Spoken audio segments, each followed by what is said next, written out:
everyone, welcome back to my channel. I hope you're all doing really well. So today I am going to be responding to a tag that I have seen quite a lot here on YouTube over the past couple of weeks, and today I am going to be responding to the tag, "Do all blind people think the same?" Now this was originally a video that was posted on the Jubilee channel where a selection of visually impaired YouTubers got together and answered a series of questions which was under the title, "Do all blind people think the same?" Now this was then made into a tag, and I believe the YouTuber Kayla with a C made this into a tag, and I have seen a lot of my visually impaired YouTuber friends here on YouTube like How Casey Sees It and JC5 Productions and also Sassy answer this tag, and today I am going to be doing the same.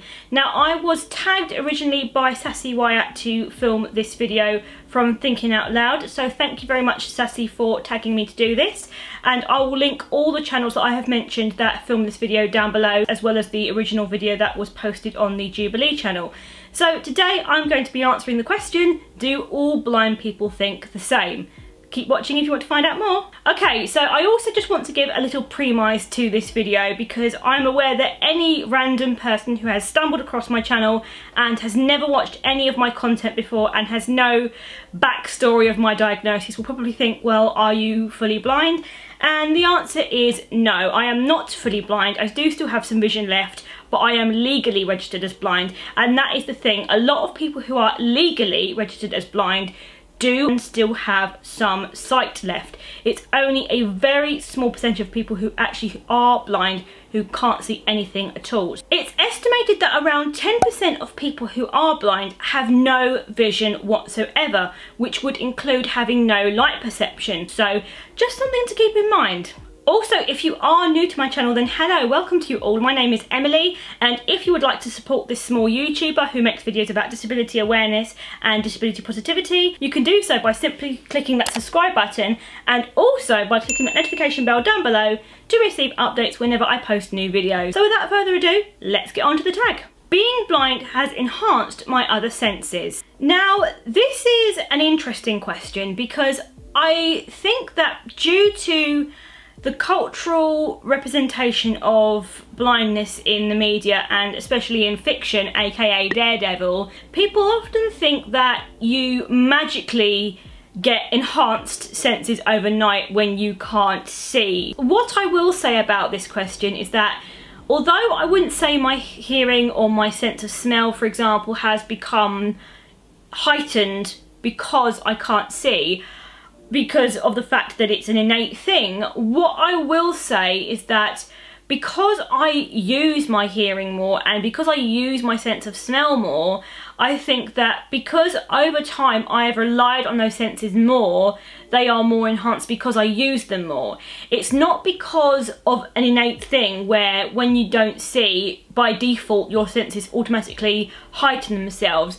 But I think that when you have lived a life where you have got a sensory impairment, of course your other senses are going to compensate and they are going to be relied on and used more, so it would stand to reason that you would have a better sense of hearing, for example, because you are using your hearing more and you're putting that sense into practice more. And I definitely have to say, a lot of people say that I have got a very good sense of hearing because I often hear conversations from downstairs and I'm in a totally different part of the house. I hear a lot of what people say when they're trying to whisper, and I would say that I have got better hearing than a sighted person, but that is because I use it more. And also the same with smell as well. I mean, I work for Lush, so of course scent is important to me, but I absolutely love perfumes. I like trying to decipher the different notes, and I'm usually pretty good at doing that as well. So again, I would say because I am using those senses more and because I am relying on them more because of my lack of sight, I would say they have become enhanced because of that reason,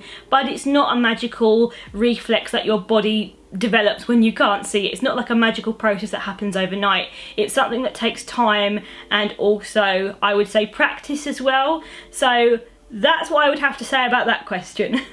I would prefer to date fellow blind people.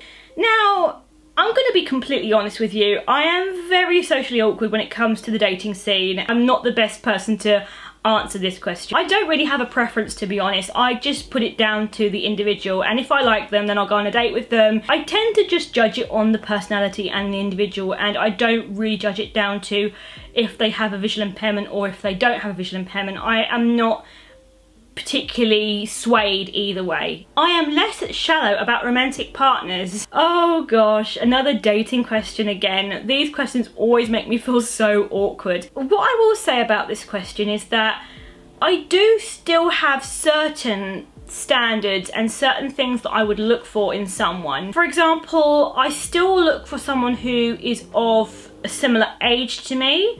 I would still look for someone who took pride in their physical appearance, in the sense that I would go for someone who is all about smelling good and taking care of their skin and taking care of their hands as well, and just taking a bit of time to look after themselves, because that's just something that I personally like. I do look for certain personality traits. I like people who are creative. I am quite happy to meet new people and to see how things develop from there. So hope that answers that question for you. Unsolicited help makes things harder. I would say on the whole I am grateful for people's assistance, and I'm grateful that people try to aid me and that they offer their help, and there are times when it is really helpful to me. But there are some times where help has not been asked or invited, or someone has offered to help me and I have politely said no, that I do not need help at that particular time, and sometimes it's made things a bit more difficult. There was one time where I was trying to walk down the stairs and I quite vividly remember this person coming up to me, and at the time I was still using my cane. This was a bit before my guide dog, I'll hasten to add.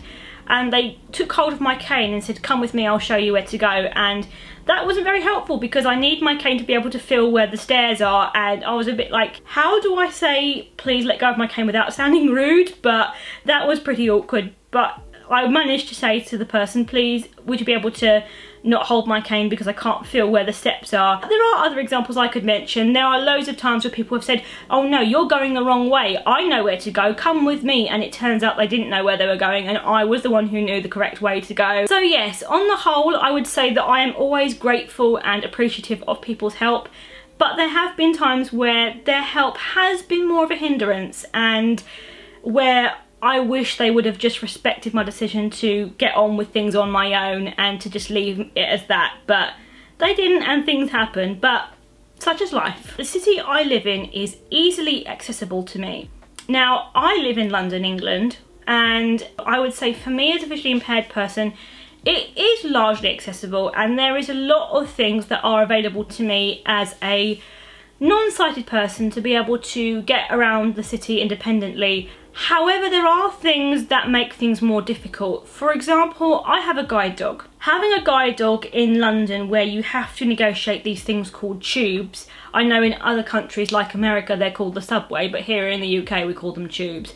And essentially what happens to me when I try and use a lot of these tubes or underground stations is that a lot of them are only accessible via escalators. Now, as someone who has a visual impairment and who uses a guide dog has to be escalator trained to be able to use them, and my dog isn't. And the reason for this is because when my guide dog was first trained to use an escalator, she had an accident where she ripped her claw out trying to get on one. And after this, guide dogs decided that it would be in her best interest to not try and train her on an escalator again. So what happens is I can still use an escalator, but they have to be stopped. So they have to be stopped and I have to walk up and down them with a member of staff to the station. And a lot of the time, if I'm travelling on peak times where it's very busy and there's a lot of commuters, I am not able to do that because the staff will not pause the escalators for me because it's too busy to do that, and it's too busy to be able to pause an escalator whilst I'm walking down those stairs. So this either means I have to get a bus, or I have to get a cab, or I have to try and walk. And it can sometimes be a pain and it is very frustrating. For the whole, it is very accessible to live in London. There are tactile markers at a lot of the curbs. There are talking buses, there are talking trains, there are talking tubes. There are accessible places to visit like museums and concerts, theatres, cinemas. There's a lot of events that they run for visually impaired people. There's a lot of support that you can access when you are travelling in stations. London's great for some things. Not when you're trying to get home late at night and it's busy. I am offended when blind is used as one of my descriptive characteristics. Now, for me personally, I wouldn't say I am offended when the term blind is used in relation to me, but I am not comfortable with people referring to me as blind. I prefer to be called either severely sight impaired, which is the new term here in the UK, which is used as opposed to blind. So it's the legal term that is used as opposed to the old terms, which would have been blind, aka severely sight impaired, or partially sighted, aka sight impaired. Now, a lot of people still go by the old terms because it's their preference and it's because what they've used, but for me personally, I prefer to use the new terms because I think it represents my case a little bit more accurately, but everybody is different. But what I would say is that I don't feel comfortable with people using the term blind because I don't think it represents my sight accurately, and I think that to call me severely sight impaired is more accurate for me. But also, I think it comes down to context, of course, because if there's no reason for my sight to be mentioned and there's no reason for the term legally blind or severely sight impaired, or even blind if they want to use that, to be attributed to me, I would say that I would prefer them not to use it, because for me, I've lived with my sight all of my life. I was born with it, so for me it doesn't always feel like something that needs to be pointed out, unless of course there is a reason for it and there's context. For example, it's regarding my access needs, or it's regarding a particular story where my disability comes up. But if there's no reason to talk about it and to mention it, then I don't really see the relevance in talking about my sight loss. But I'm not offended by it at all, but I have just got particular preferences in how I would like to be termed and described. There's nothing wrong with calling yourself blind if that's the term you like to use and you feel comfortable with. I much prefer being called severely sight impaired, but everybody's different. Being blind has affected my mental health. Now, this is a dead cert for me. Yes, it has affected my mental health, and I wouldn't say otherwise. In fact, at the moment, I'm actually having therapy for some issues that I've had with regards to my disability in the past, and specifically how other people have treated me because of it. Now, the thing is, what I would say is that throughout all of my life, one thing I've noticed is that if I examine the issues I've had with anxiety and depression and low mood, and also PTSD, it's all stemmed from people's reaction to me. So I would say that being disabled for me isn't the issue, it's society, and it's how society has perceived me, and it's other people who have caused the issues. So for me, it's never been an intrinsic thing where my disability has caused me to have mental health problems.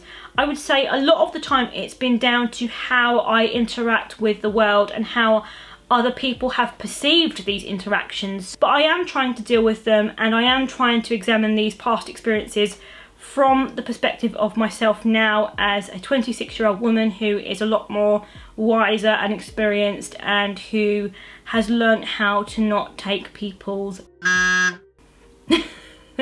I have experienced discrimination. Now, this leads on perfectly from the last question, and the answer to this is yes, I have experienced a lot of discrimination over the years because of my disability, and because of the fact largely that I work with a guide dog actually. So a lot of the issues that I have experienced as a result of using a guide dog have meant that I have been denied entry to public places like shops and restaurants and minicabs, some forms of transport as well.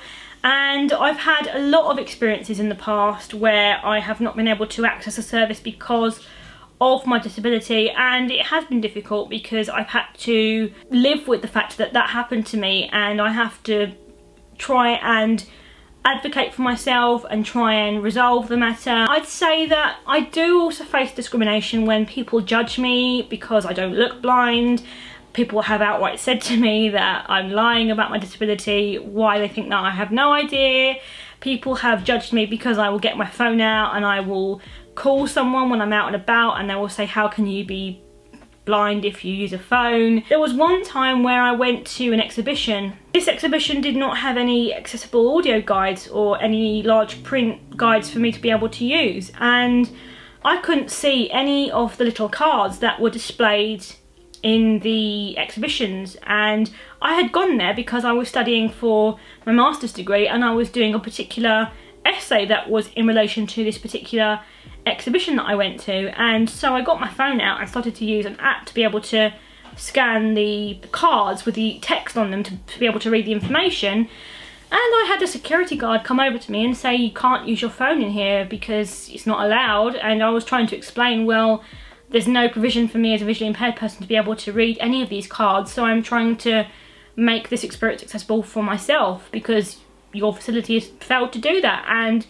he was adamant that I wasn't allowed to use my phone, and it was really, really awkward because I wasn't able to read anything, and you know, I didn't have anyone with me. I didn't have any sighted person with me to be able to read them out to me. And I thought to myself, this is really, really awful. I've come here, I've spent money on a ticket, and there's no accessible provision for me, and I'm being told I can't do something to be able to have an accessible experience. It's horrible, it hurts, and it's painful to deal with, and it makes you feel awful as a person, but you just have to deal with it in the best way that you can. If I could regain my sight with a cure, I would want to.